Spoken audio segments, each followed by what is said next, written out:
This is BBC News. I'm Laura Trevelyan, live in Washington. Our top stories. Donald Trump tweets he's feeling well with the help of the doctors and nurses at Walter Reed National Military Medical Center. Earlier, his physician gave this update. At this time, the team and I are extremely happy with the progress the president has made.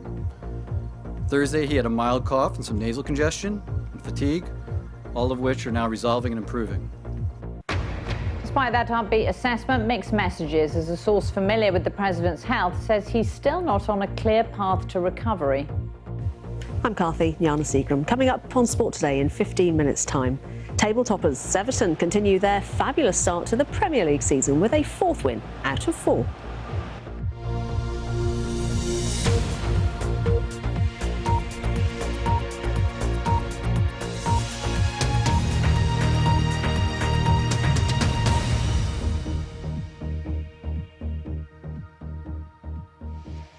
Hello from Washington. Donald Trump's physician, in the latest statement on the president's condition, says he's doing very well and is in exceptionally good spirits after spending his first night in hospital. Mr. Trump was transferred to Walter Reed outside of Washington from the White House following his diagnosis with Covid-19. In a tweet a short time ago, the president said he was feeling well with the help of the doctors and nurses. The president's doctor has just been forced to clarify when Mr. Trump was first diagnosed with Covid, and a source familiar with Mr. Trump's health contradicted the upbeat assessment of the White House physician. Our first report is from our correspondent, Nomi Iqbal, at the Walter Reed Medical Center in Bethesda. It's 1 month exactly to Election Day, and President Trump, expected to be on the campaign trail, instead woke up in hospital. Earlier, his physician gave an update from the Walter Reed Medical Center. It's important to note the president's been fever-free for over 24 hours. We remain cautiously optimistic, but he's doing great. With that, one other note. It should be clear that he's got plenty of work to get done from the chief of staff, and he's doing it.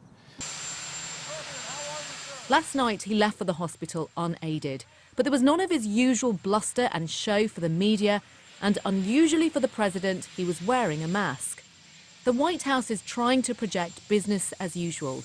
Mr. Trump is not transferring powers to the Vice President, Mike Pence, and he's in charge. And he attempted to calm jittery nerves with a message before he left. I want to thank everybody for the tremendous support.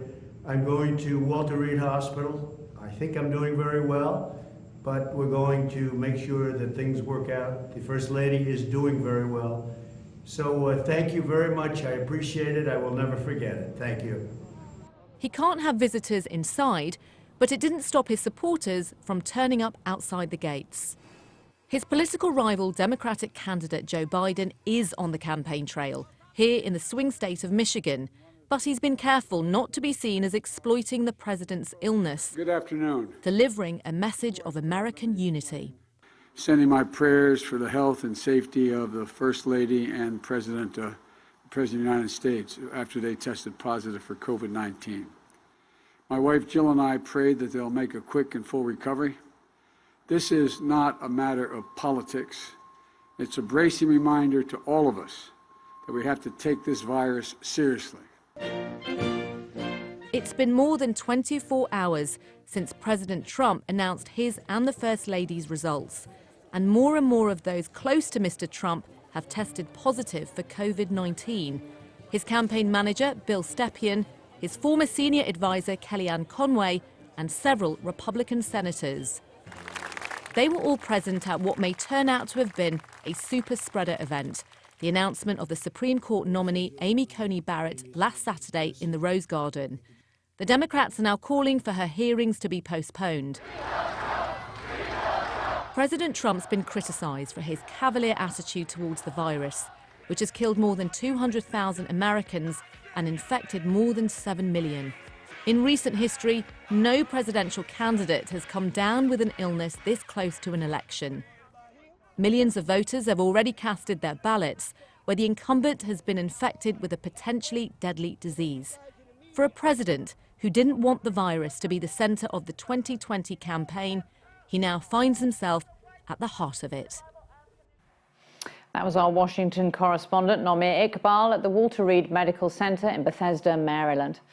Well, almost at the same time as that briefing at the Walter Reed Centre, a source familiar with the president's situation said he's not yet on a clear path to recovery.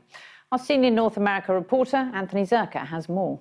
The goal of this press conference here on Saturday morning was to put the nation's mind at ease that the president is doing well, that his medical team is on top of everything and in charge. That was not a successful mission. All they've done is create more confusion thanks to the conflicting statements about how the president is doing, about whether he was on oxygen in the past or not. And also the timeline, as we mentioned earlier, the timeline about when the president was diagnosed. 72 hours ago would put it on Wednesday when the president revealed he was diagnosed at 1 a.m. local time on Friday morning. Now, the White House has come out since then and said, no, the Dr. Sean Connolly meant 3 days ago, Thursday night, that he started drugs also on Thursday night to treat the diagnosis. But the fact that they're having to clean this up now immediately after a press conference whose goal was to settle things down is just a remarkable mishandling of this.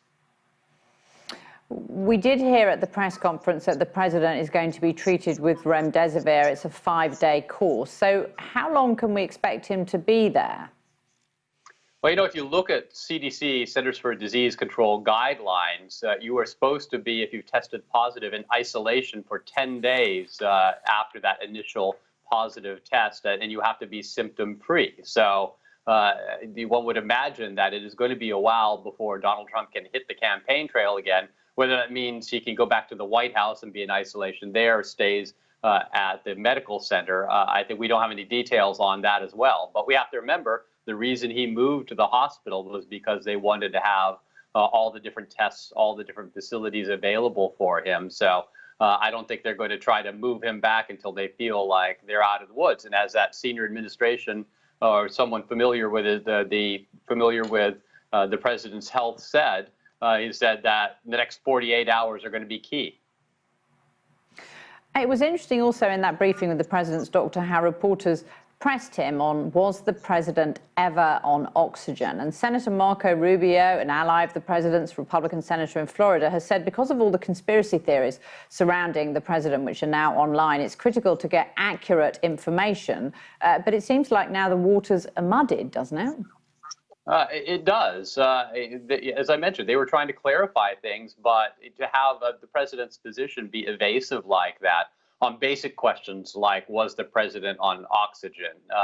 I think it undermines the credibility not just of the White House, but of the medical team. You have to remember, in crisis situations like this, credibility, trust from the media, from the American public is invaluable. And any misstatements that have to be clarified, any misdirections, that squanders that credibility that they're going to be relying on to calm the American public, to make the world, the financial markets, more at ease with the situation. We, American people, the financial system, everyone else has to have faith that they're getting the truth from the White House and from the physicians. Anthony Zerka there. Well, as we've heard, President Trump has been given 2 treatments to try to slow the impact of the virus. Our health editor Hugh Pym looks at what those treatments are, how effective they might be, and how the president could have caught the virus. Even as the president walked across the White House lawn to the helicopter which would take him to hospital, there was speculation about how the virus might have got through the White House defences. There's a policy of regular testing, but back in July, Donald Trump appeared to contradict his press secretary, who'd said he was tested many times daily. The press secretary said today that you sometimes take more than 1 test a day. Well, why is that? And how often? Well, I didn't know about more than 1. I do take probably on average a test every 2 days, 3 days, and I don't know of any time I've taken 2 tests in 1 day, but I could see that happening. As well as question marks over the testing regime, it's been noted that social distancing was not much in evidence at this recent event attended by the president, and masks and face coverings appeared to be in short supply. As for Donald Trump's hospital treatment, he's getting 2 experimental drugs. The first, made by the US company Regeneron, involves antibodies produced in laboratories to boost COVID patients' immune systems. Scientists say early results are encouraging, but there are still questions. It's reduced the amount of virus that those patients then carry. What we don't know yet is whether that strong signal, strong effect on the virus translates into benefits for the patients. And so, for example, does it reduce the time that people need to be in hospital, or reduce the need for a mechanical ventilator, or improve survival? Experts say the other drug, remdesivir, is an existing antiviral treatment which has shown positive results in one trial. The length of stay in people who have severe coronavirus infection is less. And so when you have indicators of severe infection, whether that's risk factors or whether it's actually observed lower oxygen rates, the thinking is that the earlier you can get it to patients, the better. President Trump has had the drugs early on, but these are not cures for coronavirus. Hugh Pym, BBC News. Let's look at some of the day's other news now. The UK Prime Minister and European Commission President have agreed both sides will work intensively to try and agree a trade deal. Boris Johnson and Ursula von der Leyen spoke this afternoon about the significant gaps in their positions. Boris Johnson says he's optimistic that a trade deal can still be agreed to avoid a no-deal Brexit. Armenian civilians are fleeing the main city in Nagorno-Karabakh to escape shelling as Azerbaijan continues its offensive to capture the disputed territory. An explosion in Stepanakert occurred as the most vulnerable residents were being loaded onto buses to leave. Azerbaijan says Armenian artillery have been shelling towns bordering Nagorno-Karabakh, causing civilian casualties. Don't forget, you can get in touch with me and all the team on Twitter. I'm at Laura Trevelyan, and I'd love to hear from you. Let's go live now and look at those pictures at the Walter Reed Military Hospital in Bethesda, Maryland, where the president is being held. His doctor says he's doing well, but other sources close to the president say he's not on a clear path to a full recovery. You're watching BBC News.